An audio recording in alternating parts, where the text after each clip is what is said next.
हम में से बहुत सारे लोगों को पता ही नहीं होता और हमें नज़र खा जाती है। और अगर तुम थोड़े से भी लिबरल हो ना, तो मेरी ये वीडियो बेशक स्किप कर देना, क्योंकि इस वीडियो में मैं ये साबित करने लगा हूँ आज के तुम्हारे जो नुकसान हो रहे हैं, तुम्हारा सब कुछ करने के बावजूद अगर तुम ज़िंदगी में स्ट्रगल कर रहे हो या खुशियाँ जो हैं वो जा रही हैं तुम्हारे पास से, तो शायद तुम ये वाली एक गलती कर रहे हो जो मैं आज इसमें बताऊंगा। और जो लोग बिलीव नहीं करते इसके ऊपर कि नज़र कुछ नहीं होती, नज़र बद कुछ नहीं होता, तो इंसान जो है वो अपनी गलतियों की वजह से, तो तुम इस वीडियो को स्किप कर सकते हो, मत सुनना। सबसे पहले तो एक हकीकत को तुम समझ लो कि जो नज़र बद होती है, बुरी नज़र जो होती है ना, ये एक हकीकत है 100%, जिसका असर इंसान की सेहत, आपके सुकून, आपके रिज़्क, आपके घर, आपके रिश्तों के ऊपर मुख्तलिफ पहलुओं से ये आपकी ज़िंदगी में पड़ता ही पड़ता है। और हमारे नबी करीम सल्लल्लाहु अलैहि वसल्लम ने अपनी उम्मत को इसके ख़तरात से आगाह भी किया है और हिफाजत करने के लिए भी कहा है, और कुछ ऐसी दुआएं भी उन्होंने बताई हैं, और ऐसी दुआ भी बताने लगा हूँ जो वो खुद किया करते थे। यानी आप ये देखेंगे अल्लाह ताला की पनाह मांगना, ये नबी पाक अल्लाह से पनाह मांगा करते थे नज़र बद के लिए कि मुझे इस चीज़ से बचाओ। और उन्होंने हज़रत इमाम हुसैन और जो हज़रत इमाम हसन थे, उन्होंने उनके लिए भी ये दुआ पढ़ा करते थे। अब वो दुआ कौन सी थी, वो कितनी खूबसूरत दुआ है, मैं आपको भी बताता हूँ, जिसका तर्जमा ये है कि मैं अल्लाह ताला के कामिल कलमात के ज़रिए हर शैतान, हर जहरीले जानवर और हर नुकसानदेह नज़र से अल्लाह की पनाह मांगता हूँ मैं।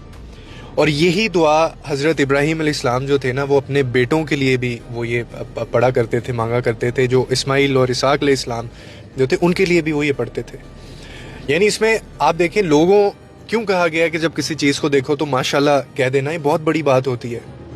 और यहाँ तक कि मुझे ये भी पता चला कि पाकीज़गी और जो वज़ू का एहतमाम है वो भी नज़र से आपको बचाता है। यानी आप सिर्फ अगर 5 नमाजें ही पढ़ लें ना, उसका जो इतना खूबसूरत इंटरवल है, जो बीच में गैप है, अगर एक बंदा वज़ू में रहता है ना, तो वो भी उसको नज़र से दूर रखती है चीज़।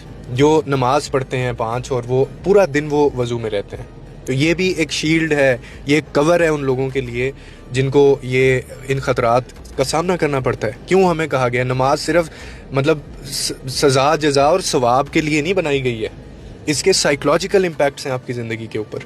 और अब सबसे इम्पॉर्टेंट चीज़ जो वो ये है, जो हम 90% गलतियाँ करते हैं, वो ये है कि नेमतों को हम लोग नहीं छुपाते। अपनी नेमतों को गैर ज़रूरी उसकी नुमाइश ना करें, परहेज़ करें उससे। बाज़ औक़ात लोगों को भी नहीं पता होता कि उनकी नज़र लग जाती है, और उसमें हमारे अपने रिश्तेदार भी शामिल होते हैं जनाब।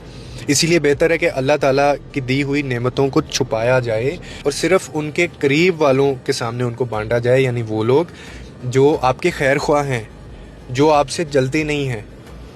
इसके अलावा फिर आगे सदका आता है, सदका बलाओं को दूर करता है। और नबी करीम सल्लल्लाहु अलैहि वसल्लम जो हमारे प्रॉफिट थे, उन्होंने फरमाया कि सदका मुसीबत को दूर करता है। मैं नहीं कह रहा, उन्होंने कहा है कि सदका मुसीबत को दूर करता है। और आखिरी फिर आपका जो चीज़ है वो है अल्लाह ताला के ऊपर भरोसा, यानी तवक्कुल। अल्लाह ताला के ऊपर कामिल यकीन और भरोसा रखने वाला इंसान हर आजमाइश से महफूज रहता है।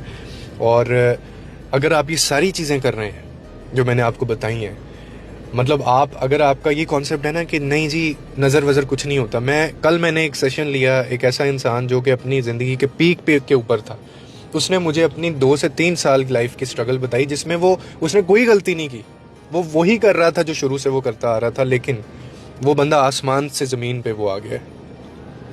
और उसने मुझे ऐसी ऐसी बातें बताई, उसने कहा मैं इन चीज़ों पे यकीन नहीं करता था, लेकिन अब मुझे बताएं मैं क्या करूं। तो ये जो माइंडसेट है ना हम लोगों का कि नज़र नहीं होती या लगती नहीं है, या ये बस ऐसे ही हमारे धोखा होता है, तो ऐसी बात नहीं है। वरना नबी पाक कभी भी वो जो मैंने दुआएं बताई हैं वो अपने लिए और अपने प्यारे चाहने वालों के लिए वो दुआएं ना मांगते, और ख़ुद भी वो अल्लाह की पनाह ना मांगते, लेकिन इस एक चीज़ से उन्होंने अल्लाह की पनाह मांगी थी।